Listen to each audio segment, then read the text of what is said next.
Problemas na coluna estão entre as principais queixas da população no mundo inteiro. A RPG e o Pilates têm sido grandes aliados no tratamento da lombalgia e a dor de coluna é o tema do quadro Saúde em Pauta de hoje.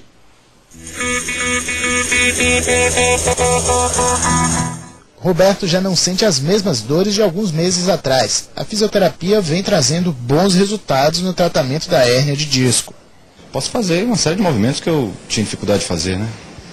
De me abaixar para pegar objetos e atividade que eu fazia, que era correr, eu parei completamente e agora estou retomando a corrida, né? As dores na coluna chegam a ser uma das 5 causas mais frequentes de consultas médicas em alguns países do mundo. Em estúdios como este, o que os especialistas vêm conseguindo fazer é reverter estes problemas graças à preparação da própria coluna e dos músculos para os movimentos feitos no dia a dia. Associado ao Pilates, o treinamento funcional prepara o corpo, evitando novas dores e lesões. Tem colocado nossos clientes para fazer treinamentos onde ele se movimente lateralmente, né? Onde ele faça agachamento, onde ele faça várias inclinações em todos os eixos, para que essa coluna ela se sinta fortalecida e flexível e pronta para viver, né? O que a gente não pode é dar limitações tão severas aos clientes, né? E a gente quer a qualidade de vida. As sessões de Pilates e a reeducação postural, técnica conhecida como RPG, não só tratam como podem ser alternativas à cirurgia para tratar problemas de coluna. Esse tratamento ele resolve, ele dá a qualidade de vida de volta ao cliente exatamente porque ele passa a voltar a funcionar o teu corpo. Então a gente trabalha no treinamento da função, resgate. E medicação e cirurgia são alternativas, né, que podem ser paliativas.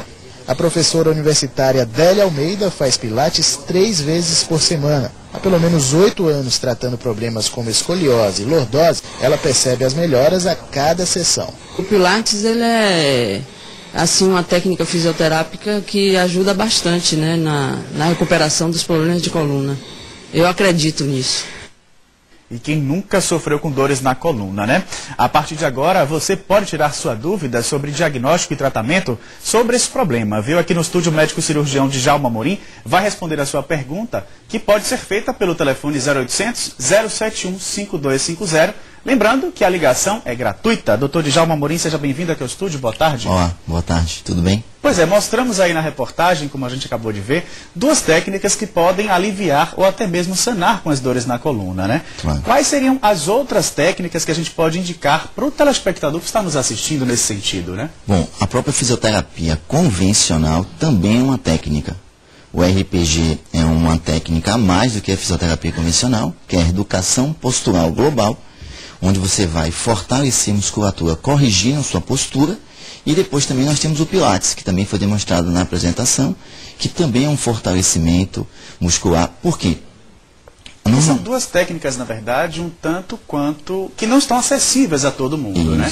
E a gente sabe que as dores de coluna, elas estão em todas as idades, em todas as classes sociais. Por isso que eu pergunto, como é que a gente pode trazer uma outra alternativa para quem, por exemplo, não tem a condição de pagar o RPG ou o Pilates, né? A fisioterapia.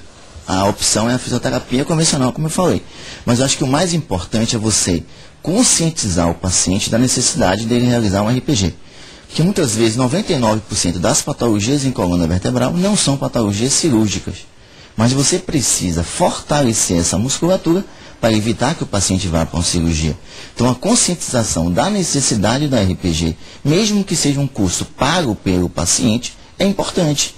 Porque vai evitar, com isso, fazer um procedimento cirúrgico. Agora, por exemplo, as pessoas que procuram ou que buscam, na verdade, fazer exercícios físicos como caminhada, isso também pode aliviar as dores na coluna? Pode, você pode ter um alívio com a caminhada, mas a gente nunca pode deixar de esquecer que tem que ter uma orientação médica.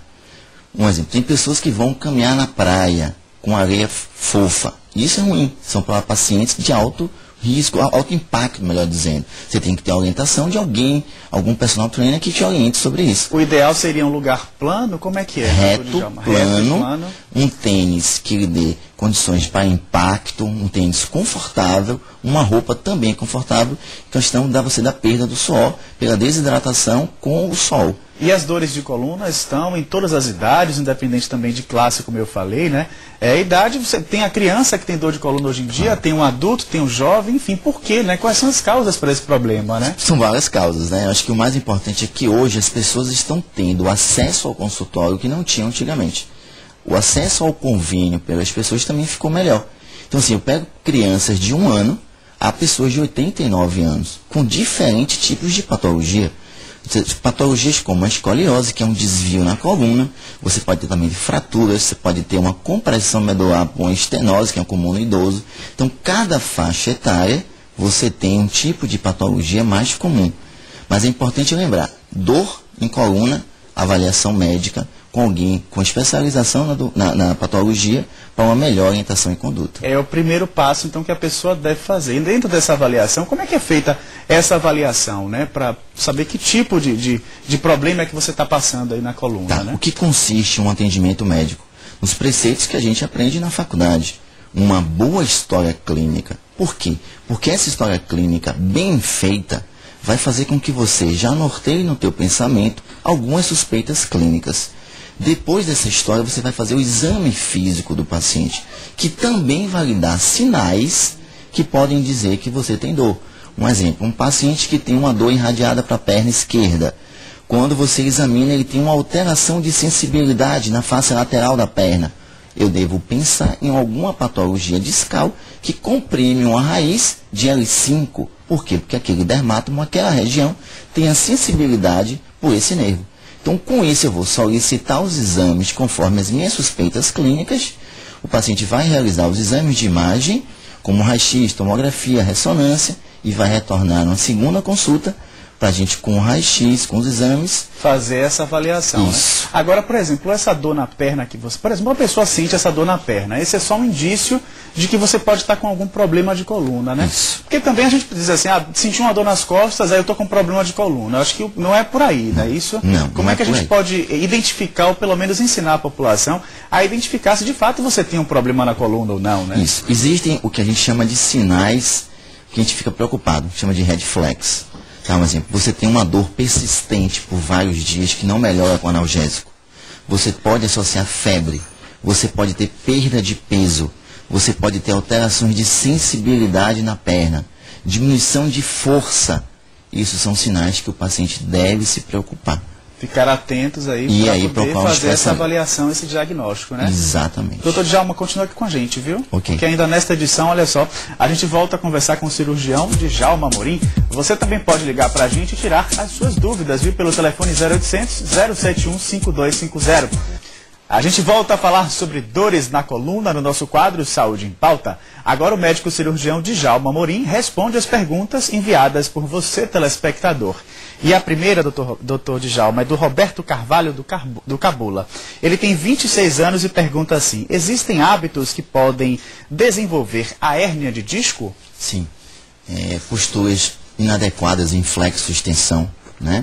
Posturas não ergonômicas, pessoas que trabalham com aquelas máquinas de furar o asfalto, se aumenta a trepidação. Então, tudo que você tem alto impacto, sobrecarga de peso com posturas não ergonômicas, podem aumentar a probabilidade do paciente apresentar uma hérnia de disco. Acho que a postura na verdade, acho que é um dos grandes problemas, porque contribuem para mais problemas na coluna também, né, doutor Djalma? Um exemplo disso é o fato de que hoje as empresas que trabalham com algumas posturas não muito boas já fazem dentro do trabalho a fisioterapia, um exercício para você fortalecer durante a hora de trabalho. Então, assim, a ergonomia, cadeira na posição correta, a altura do computador, a postura de você ficar sentado do seu trabalho é fundamental. É fundamental para poder você ter, pelo menos, essa qualidade. Agora, a Vera Silveira, de 71 anos, da Federação. Como diferenciar uma dor muscular de uma dor na coluna? Às vezes, a gente pega pacientes no consultório que vai se abaixar para pegar uma mala no chão, por exemplo, e tem uma contratura, uma dor muscular muito intensa. Essa dor provavelmente é uma dor de causa mecânica, uma causa muscular. Mas se o paciente tem uma dor que junto a essa dor associa aquela irradiação para a perna, uma dormência, uma diminuição de força, e isso normalmente é ocasionado por uma patologia mais grave. Mais grave, né? Agora, duas perguntas relacionadas aos colchões, na verdade, que a gente dorme, né? Qual o melhor colchão para a coluna? Essa é a pergunta do Márcio Costa, de 26 anos, tá? Que fala da soledade. E uma outra pessoa pergunta assim: sinto muitas dores nas costas e ouvi dizer que os colchões magnéticos ajudam a amenizá-las. Isso é verdade? Bom, vamos responder por parte. Por parte. Primeira do Márcio Costa, qual é o colchão, o melhor colchão para a coluna, digamos? Parece, você não pode ter um colchão nem rígido, duro, nem um colchão macio. Porque quando você está deitado, a melhor posição é a posição de lado, com um travesseiro fino no meio das pernas e um na cabeça, entre o espaço entre a cabeça e o colchão. Se esse colchão é muito mole, você aumenta algumas curvaturas que a gente tem fisiologicamente. Com isso, o paciente vai ter dor. Se você usa um colchão muito rígido, você diminui essas curvaturas. Então eu digo sempre ao meu paciente, o melhor colchão é um colchão ortopédico, com densidade compatível com o seu peso e a sua altura.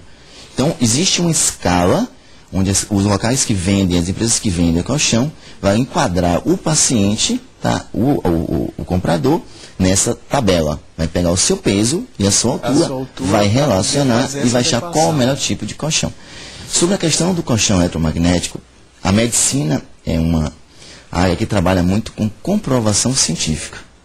E a gente, a meu ver, a gente não tem ainda comprovação científica com artigos em medicina, médicos, que comprovem esse resultado melhor do colchão magnético do que um colchão não magnético. Ok, então tá. Agora vamos a mais uma pergunta, que é do Santos, de 32 anos, de Mussurungaum.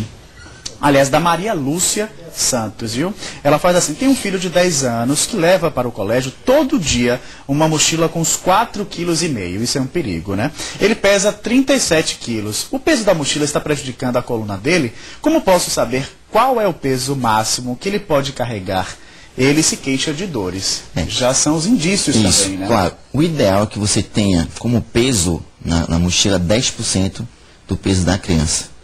Não é, a gente observa hoje em algumas escolas, já tem Lucas, né? Onde o aluno guarda na escola livros que ele não vai utilizar naquele dia. E ele só leva para casa os que serão utilizados no exercício.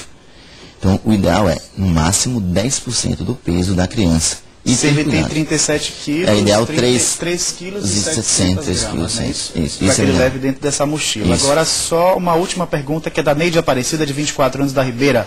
Quais os principais tipos de dores na coluna? Existe um nome científico para cada uma? Bom, a dor na coluna cervical é uma cervicalgia. Na dorsal, uma dorsalgia e lombar, consequentemente, uma lombalgia. Uma lombalgia. Essas dores podem ser ocasionadas por patologias diferentes, como a hérnia, estenose, tumor, infecção.